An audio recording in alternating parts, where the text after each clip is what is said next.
18 ذی-الحجہ امیر المومنین خلیفۃ المسلمین حضرت سیدنا عثمان غنی رضی اللہ تعالیٰ عنہ آپ کا یوم شہادت ہے۔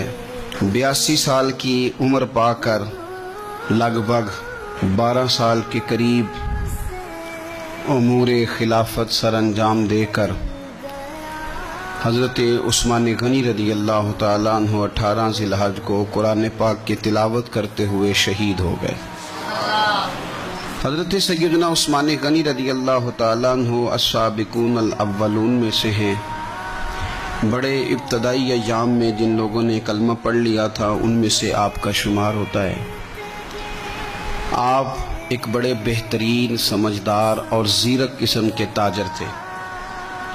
اللہ تبارک و تعالیٰ نے مال میں بڑی وسعت عطا فرمائی تھی، اس کے ساتھ ساتھ بڑا حسن و جمال تھا، بڑے خوبصورت تھے۔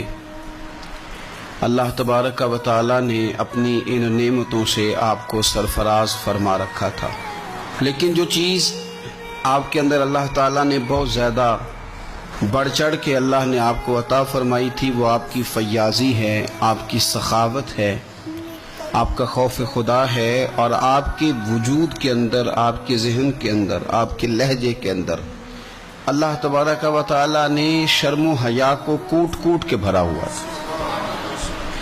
ہمارا زمانہ جو ہے یہ بے باک لوگوں سے بھرتا جا رہا ہے، حیا تیزی سے رخصت ہو رہی ہے، نہ ہمیں حیا رہ گیا ہے بزرگوں کا، نہ علماء کا، نہ حیا رہ گیا ہے مشائخ کا، نہ حیا رہ گیا ہے اپنے بڑوں کا، حتیٰ کہ زبانیں کھلتی ہیں تو وہ اولیاء اللہ کا بھی حیا نہیں کرتی۔ کچھ لوگوں کی زبانیں کھلتی ہیں تو وہ حضور کی اولاد کا بھی حیا نہیں کرتی۔ معاذ اللہ کچھ ایسے بھی ہیں جو نبی پاک کے صحابہ کا بھی حیا نہیں کرتے۔ حضرت سیدنا عثمان غنی رضی اللہ تعالیٰ عنہ پیکرے شرم و حیا تھے،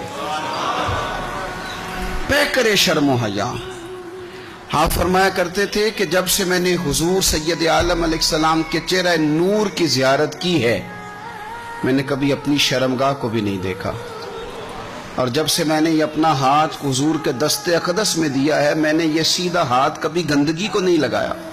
آپ نے اپنی زندگی شرم و حیا کے اندر ڈھل کے گزاری۔ ہمارے ہاں لوگوں کے اندر مال و دولت آتا ہے نا، آج کل کے زمانے کی بات کر رہا ہوں، تو لوگ من چاہی زندگی گزارنا چاہتے ہیں۔ وہ کہتے ہیں اب میں اپنی ساری خواہشات کو پورا کروں گا۔ پیسہ جو جیب میں، مفت کا اعتماد دلاتا ہے پیسہ۔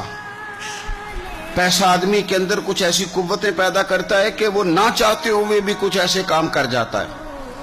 اس کے ذہن میں سودا سما جاتا ہے کہ میری جیب میں پیسے ہیں، مفت کا اعتماد ہے۔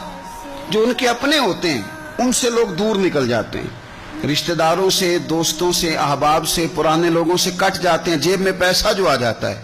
لیکن مصنف ابن ابی شیبہ میں بڑا ہی خوبصورت انداز حضرت عثمان غنی کے بارے میں موجود ہے۔ فرمایا صحابہ نے کہ حضرت عثمان غنی کو اللہ نے اگرچہ مال بڑا دیا تھا لیکن وہ سب سے بڑھ کر اپنی شرمگاہ کی حفاظت کرنے والے تھے، اور سب سے بڑھ کر اپنے رشتہ داروں کے ساتھ صلہ رحمی کرنے والے تھے۔ بھلایا نہیں کسی چیز کو، انہوں نے اپنے آپ کو شرم و حیا میں ڈھال کے رکھا۔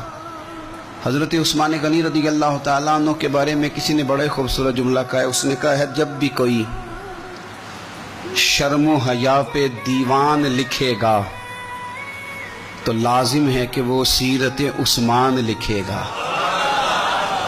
کائنات والے جب بھی شرم و حیا پر کچھ تحریر کریں گے تو وہ سیدنا عثمان غنی پر لکھیں گے۔ مزاج میں شرم، مزاج میں حیا، طبیعت کے اندر اللہ تبارک و تعالیٰ نے ان کے یہ خوبصورتی رکھی۔